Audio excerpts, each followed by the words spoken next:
2006 में प्रधान ने भिवाड़ी की एक कंपनी एसआरएफ के साथ मिलकर उनके सीएसआर के अंतर्गत एक प्राकृतिक संसाधनों पर आधारित आजीविका संवर्धन का काम मेवात क्षेत्र में शुरू किया। वर्ष 2008 में अपने आंतरिक नीति के बदलाव के तहत आदिवासी क्षेत्र में अधिक ध्यान केंद्रित करने के निर्णय के साथ एसआरएफ प्रोजेक्ट को आगे बढ़ाने के लिए एक नई संस्था सर सैयद ट्रस्ट एसएसटी बनाकर एसआरएफ के प्रोजेक्ट को आगे बढ़ाने का फैसला किया। एसआरएफ ने भी नई संस्था को पूरा सहयोग करने की पेशकश की। इस प्रकार 2008 में सर सैयद ट्रस्ट का जन्म हुआ।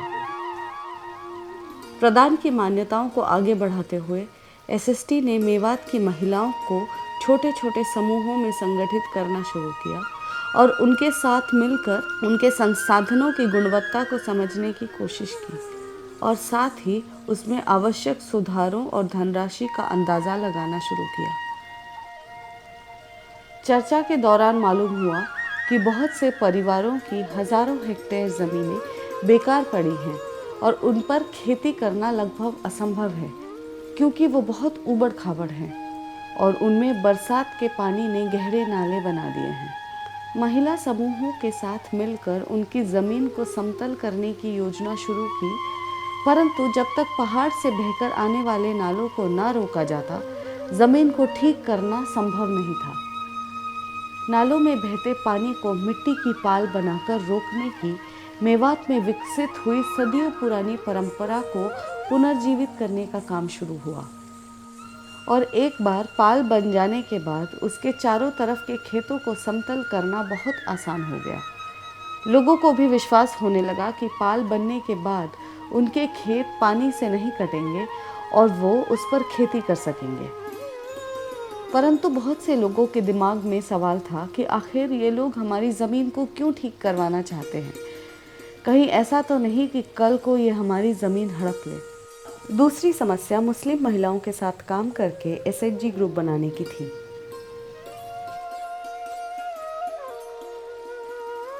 जब गांव के अंदर एसएचजी बनाने के लिए जाते थे तो मेव कम्युनिटी ज़्यादातर एरिया में काम कर रहे हैं। हमारी तरफ काफ़ी उत्तेजित नज़र से देख रहे थे कि ये लोग कहाँ से आए, कौन है।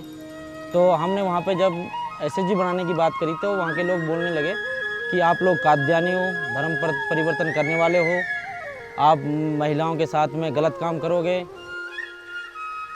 महिलाओं की जब मीटिंग करते थे तो लोग आ जाते थे कि ये लोग क्या करते हैं वहाँ पे। तो वो लोग सोचते थे कि ये गैर मर्दों के साथ हमारा गुनाह है, गैर मर्दों के साथ बात करना, उनके साथ बैठना। तो हमने उन लोगों को काफ़ी समझाया। तो हम भी लगातार अपनी मंजिल के साथ में चलते रहे। करीबन हमने ऐसे 10-15 बार गए थे उस गांव के अंदर। उसके बाद में हमारा एक एसएचजी बना।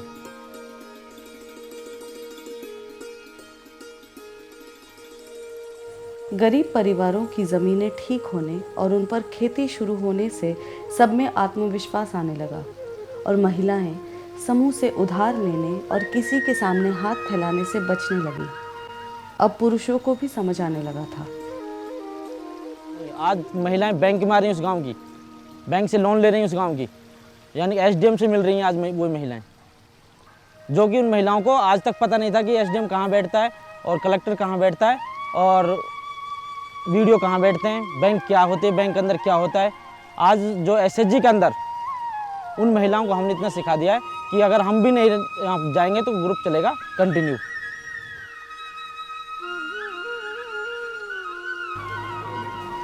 एसएसटी एनजीओ के थ्रू हमारे यहाँ से 4 लोन हो चुके हैं जो चल रहे हैं। पहले 2 लोन बंद भी हो चुके हैं। अब फ़िलहाल मेरे पास 4 पत्रावलियाँ इनकी आई हैं, 4 समूह हैं। इन चारों समूहों को मैं बैठक में देख करके आ चुका हूँ। अब केवल उनकी हमारे द्वारा प्रोसेसिंग हो करके और इनको ऋण वितरण करना बाकी है। बैठकों में देखने पर हमने महसूस किया है कि इन्होंने महिलाओं को काफ़ी जागरूक बनाया है और उसको स्वयं सहायता समूह के रूप में विकसित करने में इन्होंने काफ़ी अच्छा योगदान दिया है। मेरे यहाँ कम से कम भी एसएचजी के 8-10 खाते हैं और मेरे खाते बहुत अच्छे चल रहे हैं और महिलाएं सब बहुत इंटरेस्ट लेके यहाँ पे आती हैं और काम करती हैं। समूह सदस्यों के परिवारों के साथ बैठकर आजीविका प्लानिंग की गई। गांव के नक्शे पर गांव के संसाधनों की खेतों की स्थिति को अलग अलग रंगों से दर्शाया गया। अच्छी ज़मीन को हरे और खराब को लाल रंग से, नाले, सड़क और जल भराव के तालाब, बांध इत्यादि को नक्शों पर स्थानीय समुदाय के साथ मिलकर उकेरा गया तो मालूम हुआ कि देश के विभाजन से पहले मेवात क्षेत्र में मिट्टी के बांधों का एक जाल सा बुना हुआ था, जो अब देखरेख की कमी के कारण बिखर चुका है, जिसका परिणाम कुओं में जल स्तर के गिरने के रूप में सामने आया। एक बात और सामने आई कि ये सभी बांध, जिनको गांव में पाल कहा जाता था, 1 या 2 परिवारों की होती थी और हर पाल का एक नाम होता था। बहुत से परिवारों ने अपनी पाल को दोबारा बनाने की इच्छा दिखाई, परंतु इसको बनाने के लिए पैसे और पाल के मालिकों का एक साथ बैठकर संवाद करवाने वालों की कमी थी। पाल के मालिकों को बैठाकर पाल निर्माण किया जाने लगा और पहले ही साल में 40 पालों का पुनर्निर्माण कर दिया गया। लागत का कुछ हिस्सा गांव ने अपने श्रमदान के रूप में और बाकी SRF द्वारा उपलब्ध कराया गया। काम का सारा भुगतान गांव की कमेटी और महिला समूहों के द्वारा किया जाने लगा। पाल के चारों तरफ की उबड़-खाबड़ जमीन का समतलीकरण शुरू हुआ और समतलीकरण के बाद खेतों की मेड़ के चारों तरफ पेड़ लगाए गए और खेतों में अनाज फलदार पौधे लगाकर खेती की शुरुआत हुई। अब तक 195 पालों का निर्माण हुआ है और इनके चारों तरफ 1450 हेक्टेयर जमीन का समतलीकरण करके 3 लाख से अधिक चारे और लकड़ी के लिए पेड़ों का रोपण हुआ है। 70,000 फलदार पौधों का भी रोपण हुआ है। 70 से 75% समतल कराई गई जमीन पर विभाजन के बाद पहली बार खेती की गई। पाल के चारों तरफ समतलीकरण और पौधारोपण को एक नया नाम दिया गया, पालवाड़ी। ये पालवाड़ी दीपक, महिपाल, कृष्ण उनकी पालवाड़ी है और इसको देख करके अब पूरे गांव में जो है बहुत से किसान आ रहे हैं कि हम भी बाग लगाएंगे, हमारे भी ऐसी पाड़ बनाइए, हमारा भी ऐसा खेत बनवाइए। फर्स्ट में हमने 10 जनों ने मिलकर एक ग्रुप बनाया, शुरुआत फल उत्पादक समिति के नाम से। तो हमने एक लीक वाली पाड़ की शुरुआत की। वो लीक वाली पाड़ हमने स्टार्ट की तो उसमें हमारा चौथा हिस्सा यानी कि 25% हम किसानों का और 75% संस्था ने दिया। तो ये कितनी ज़बरदस्त फाड़ बनी और उससे बहुत पानी रुका, उससे खेत भी लेवल अच्छे हुए और पानी का स्तर भी ऊपर आया। तो वास्तव में ही आज के दिन ये हालत है कि पानी हमारा गांव का पानी हमारे ही गांव में रुक गया। SRF की सफलता को देखते हुए SST ने उत्तर प्रदेश के फैजाबाद जिले में SDTT की आर्थिक सहायता से 2009 में एक प्रोजेक्ट शुरू किया। SST की टीम ने समूहों के साथ बैठकर धान की खेती और गेहूं की खेती में श्रीविधि को अपनाने की बात की तो सभी लोग हंसने लगे। जहां 30-40 किलो प्रति एकड़ बीज का प्रयोग होता हो, वहां 5 से 8 किलो प्रति एकड़ बीज डालने से कैसे अनाज का उत्पादन ज़्यादा होगा। हाल में 19 किसानों ने श्रीविधि आधारित धान की खेती की, जिससे उत्पादन में 2-3 गुना वृद्धि हुई और किसान खुशहाल हुए। रुदौली के अनुभवों के आधार पर अलवर में भी खेती के उत्पादन को बढ़ाने के लिए श्रीविधि आधारित गेहूं और अरहर की खेती को प्रोत्साहन देने के लिए सरकारी योजना राष्ट्रीय कृषि विकास के अंतर्गत 3 साल की योजना पर काम शुरू हुआ। उसमें जो हर से हो रहा है, जिसमें तो लिख रहा है 12.5 किलो और जो श्रीविधि से गया उसमें लिख रहा था 23 किलो। पहले मतलब 30-32 मन से ऊपर नहीं होते थे और अब मतलब 58 मन का श्रीविधि से हो रहा है हर साल। अब मतलब 3 साल से हम तो वही कर रहा है। आसपास के लोगों को मैं करवाया, उनको जिम्मेदार इन्हें बनाया था 30-35 आदमी के ऊपर और उनको सबको करवाना और अब भी फिलहाल भी कर रहे हैं। ऐसी बहुत सी महिलाएं जिनके पास जमीन नहीं थी, उनको सशक्त करना जरूरी था।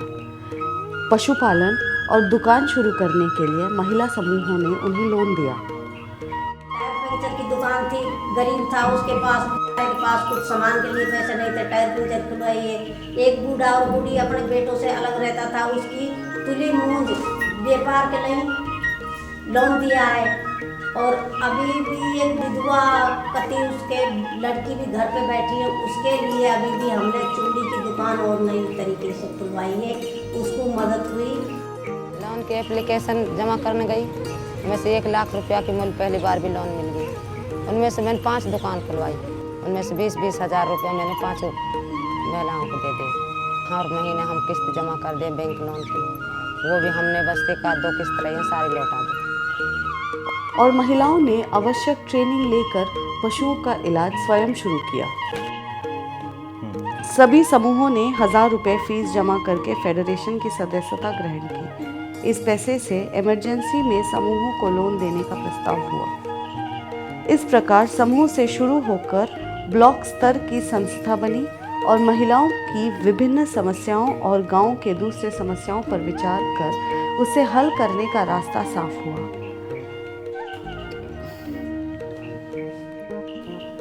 छोटे छोटे कामों के लिए सरकारी तंत्र से परेशान महिलाओं ने मिलकर काम करने और अपनी सामूहिक शक्ति से अपने कामों को अपने दम पर हल करने का प्रयास शुरू किया।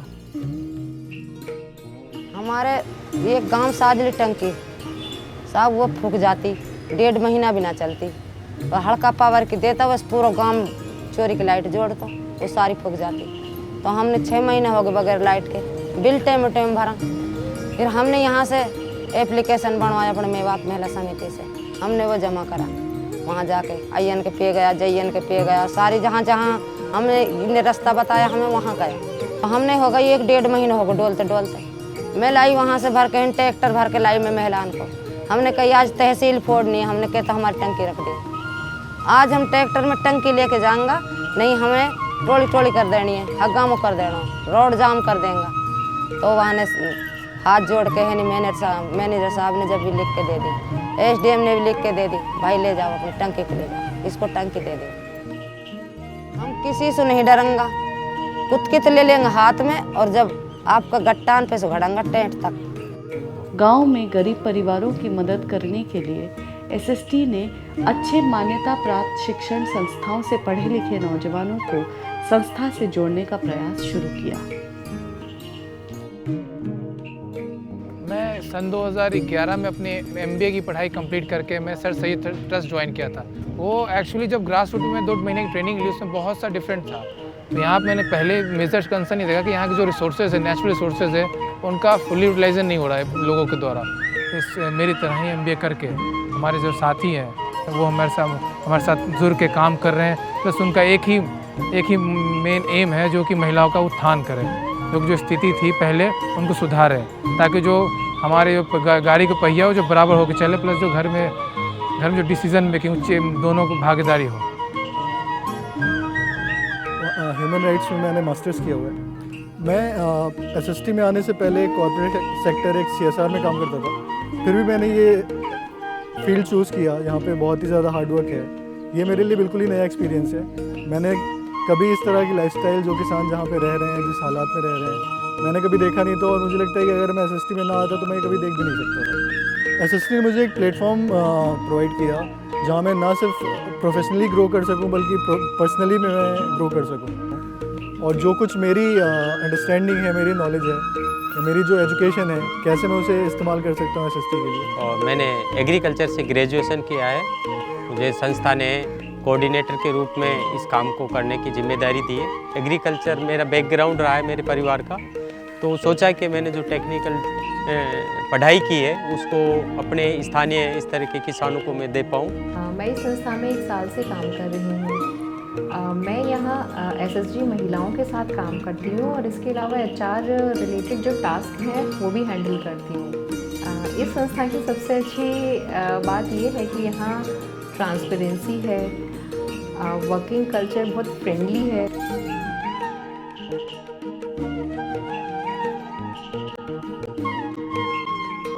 हमारा मानना है कि गरीब परिवारों के साथ में काम करना काफ़ी जटिल है, उनको सरकारी योजनाओं में बांध करके नहीं रखा जा सकता। इसके लिए नए नए प्रयोग करने और उनसे सीखने और अधिक से अधिक गरीब परिवारों को उससे जोड़ने के लिए नौजवानों को जो अच्छे पढ़े लिखे इंस्टीट्यूशन से पढ़ के निकले हैं उन लोगों को गरीब परिवारों के साथ काम करने की आवश्यकता है, जो कि दिल और दिमाग से अपने गरीब परिवारों के लिए काम करने का कुछ जज्बा रखते हो।